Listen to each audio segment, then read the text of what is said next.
나는 늘 아버지의 말에 순종하며 살았다. 넌 아직 철이 없어. 제대로 된 직장도 못 구하면서 그 말들이 내 가슴을 파고들 때마다 나는 입을 다물고 참았다. 하지만 그날 골프장에서 아버지가 친구들에게 내 아들놈은 아직 일자리 구하러 다니고 있어 라고 말하는 걸 들었을 때 내 안에 무언가가 무너졌다.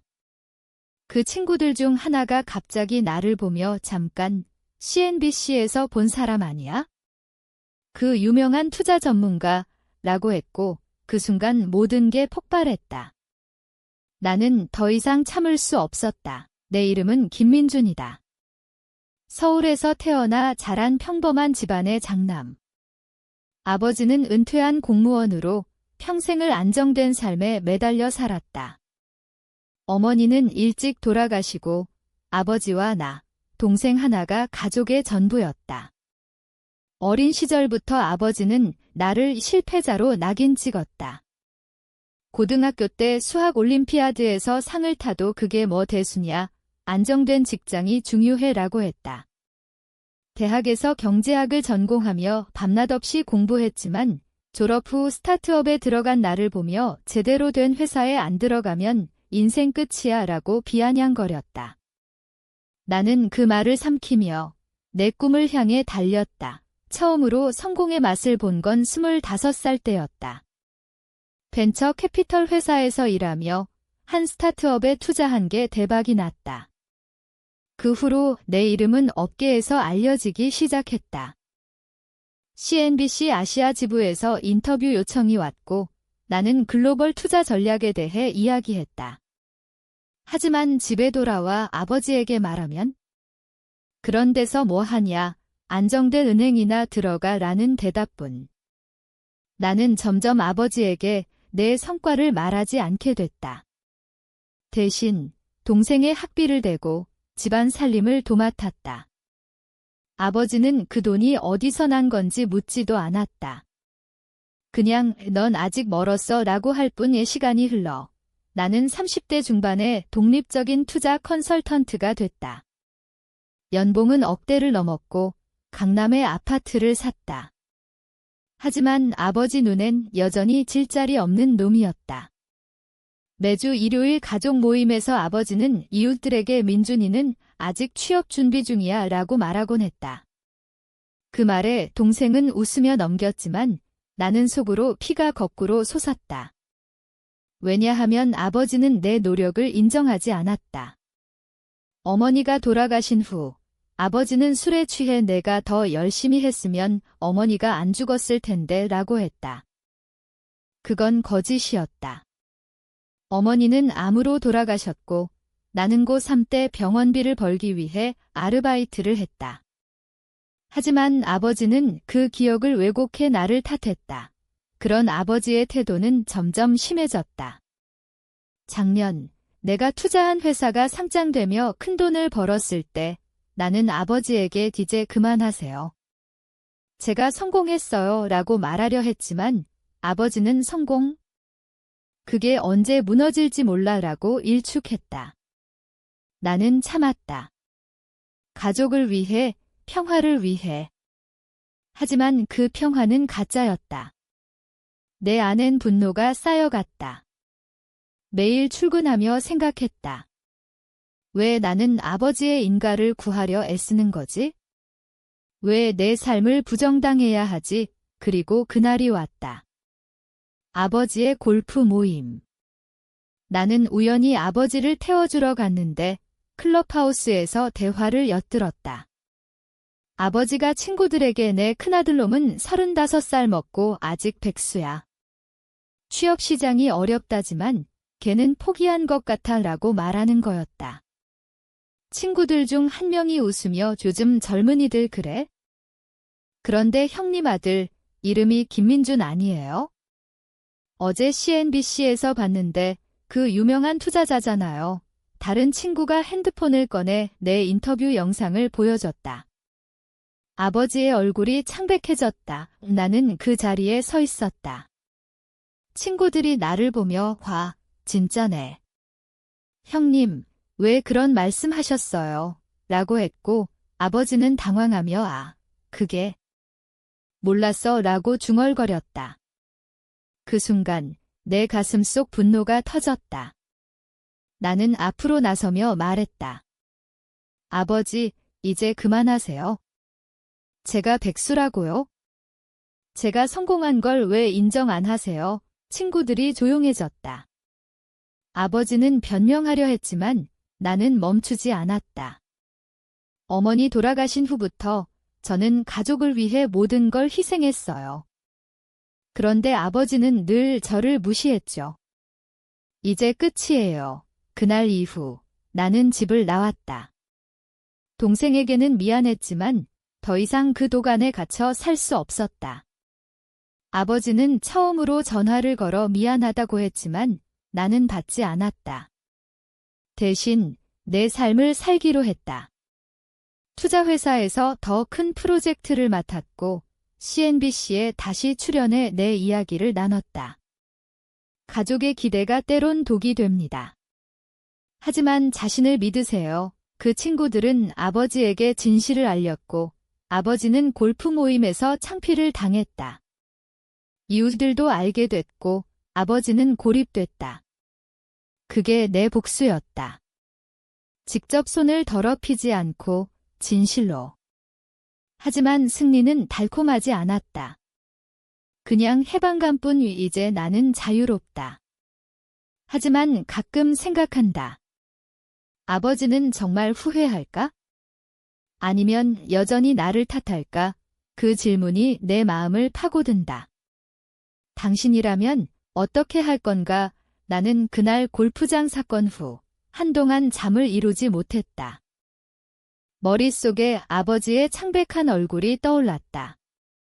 민준아, 그게 오해야. 아버지의 변명이 귓가에 맴돌았지만 나는 돌아서서 차에 올랐다. 집으로 가는 길 눈물이 흘렀다. 분노 때문이 아니라 상처 때문이었다.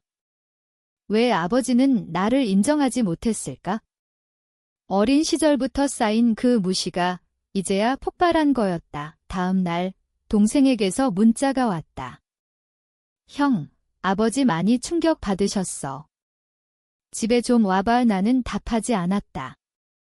대신 회사로 갔다. 내 팀원들은 CNBC 인터뷰를 축하하며 박수를 쳤지만 나는 웃을 수 없었다. 성공의 뒤엔 빈자리가 있었다. 가족이라는 이름의 빈자리. 나는 그날 저녁 혼자 술을 마시며 과거를 돌아봤다.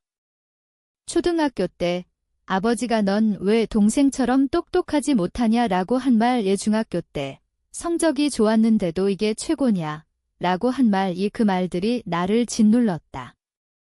나는 더 열심히 했지만 인정은 없었다. 어머니가 살아계실 때 어머니는 민준아, 내가 자랑스러워 라고 해주셨다. 하지만 어머니가 가신 후 그 따뜻함은 사라졌다.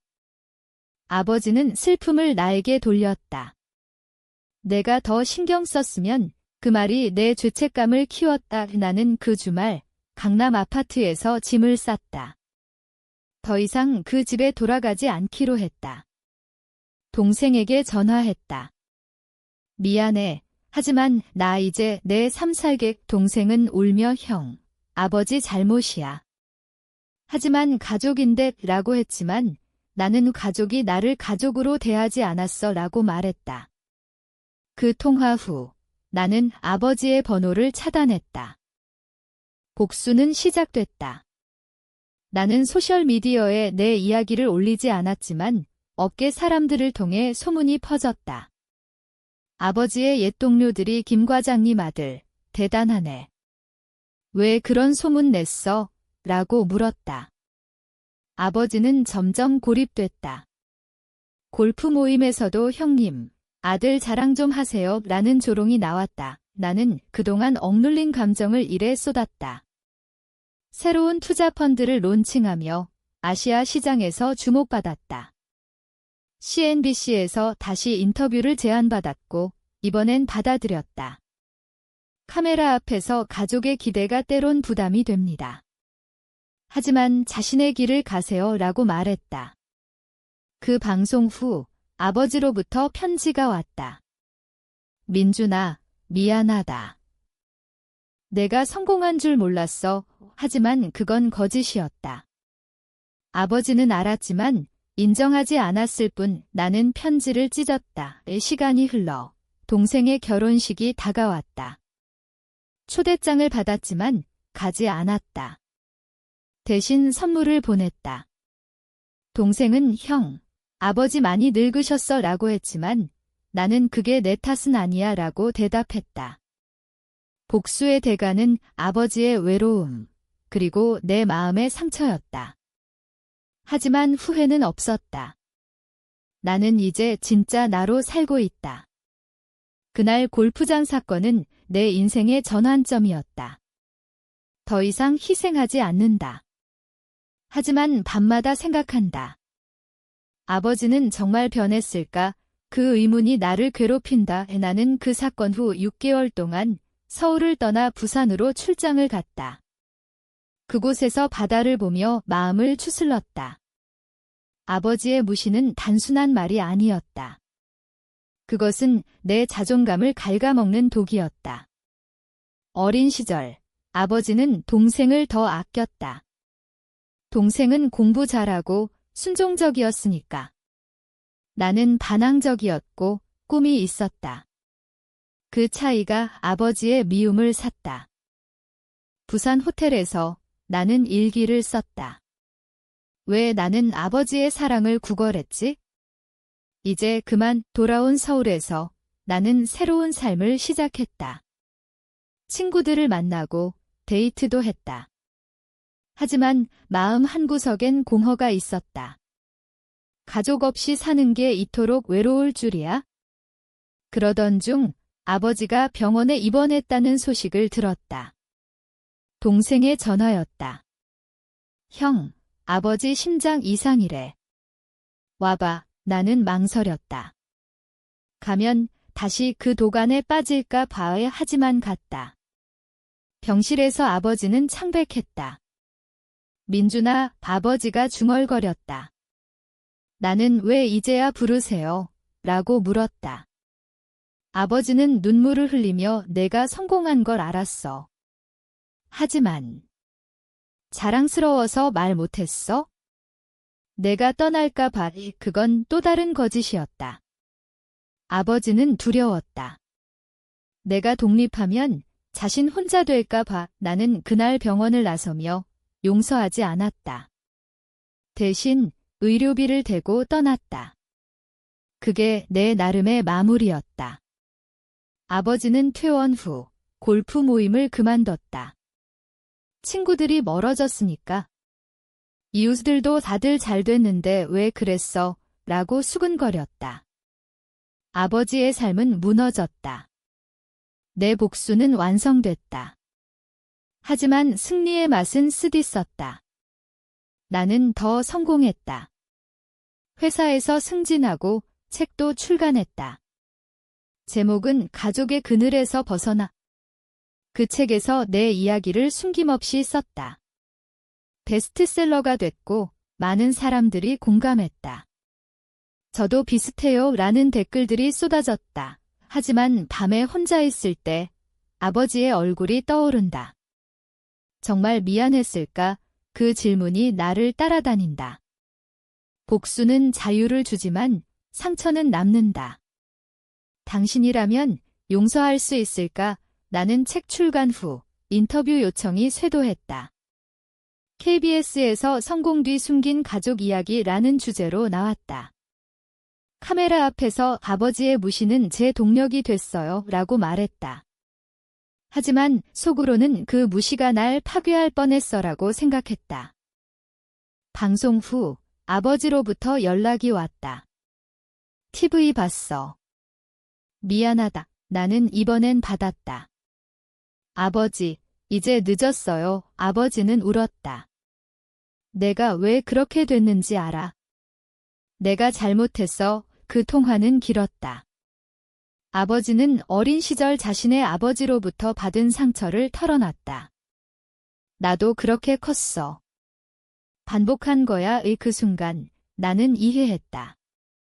하지만 용서는 아니었다. 알아요. 하지만 저는 앞으로 나아요. 나는 그 후 동생과 만났다. 동생은 형, 가족 다시 모이자라고 했지만 나는 새 가족을 만들게라고 말했다. 이제 나는 연인을 만나 결혼을 준비 중이다. 그녀는 내 이야기를 듣고 내가 강해라고 해준다. 아버지는 이제 요양원에 있다. 내가 비용을 대지만 방문하지 않는다. 그게 내 선택이다. 복수의 끝은 평화였다. 하지만 가끔 골프장 그날을 떠올린다. 만약 그날 참았으면 그 가정은 무의미하다. 나는 변했다. 더 강해졌다. 하지만 한 가지 의문이 남는다. 아버지는 정말 변했을까? 아니면 그냥 외로워서? 그 물음이 내 마음을 찌른다. 나는 결혼식 날 아버지를 초대하지 않았다. 동생만 왔다. 아버지 보고 싶어 하셔라고 했지만 나는 고개를 저었다. 결혼 후 아내와 함께 새로운 삶을 시작했다. 회사에서 CEO가 됐고 CNBC에서 정규 판넬로 초대받았다. 성공은 쌓였지만 마음의 구멍은 메워지지 않았다. 어느 날 아버지가 보낸 편지가 왔다. 민준아, 내 책 읽었어. 내가 오라. 미안해. 나는 그 편지를 보관했다. 용서의 시작일까? 아니, 그냥 기록일 뿐. 시간이 더 흘러 아이가 태어났다. 아들을 보며 생각했다. 나는 아버지처럼 되지 않겠다. 그 아이에게 내가 자랑스러워라고 말한다. 매일, 그게 내 복수의 완성이다. 과거를 끊고 미래를 만드는 것. 하지만 밤에 옛 추억이 스친다. 골프장, 아버지의 놀란 눈이. 그 순간 뭐라고 할 걸 그랬어. 후회는 없다. 그냥 인간적인 감정일 뿐. 이 이야기의 끝은 여기다. 하지만 당신에게 묻는다. 가족의 상처, 당신은 어떻게 치유할까? 그 질문이 나처럼 당신을 따라다니길. 나는 아이를 키우며 과거를 돌아보는 일이 잦아졌다. 아들이 웃을 때 어머니의 미소가 떠오른다. 아버지의 무시는 이제 먼 추억이지만 가끔 꿈에서 나타난다. 넌 실패자야. 깨어나면 현실을 확인한다. 내 성공, 내 가족. 그게 내 답이다. 동생은 가끔 아버지 소식을 전한다. 아버지, 이제 혼자서 잘 지내셔. 나는 좋아라고만 답한다. 더 이상의 감정은 없다. 복수는 끝났고 삶은 계속된다. CNBC 스튜디오에서 젊은 시청자들에게 말한다. 가족의 기대를 넘어 자신을 사랑하세요. 그 말이 내 치유다. 하지만 마지막으로 그 골프장 나를 생각한다. 아버지, 왜 그랬어요? 그 물음은 영원히 남을 테다. 당신도 당신의 상처에 물어보라. 왜?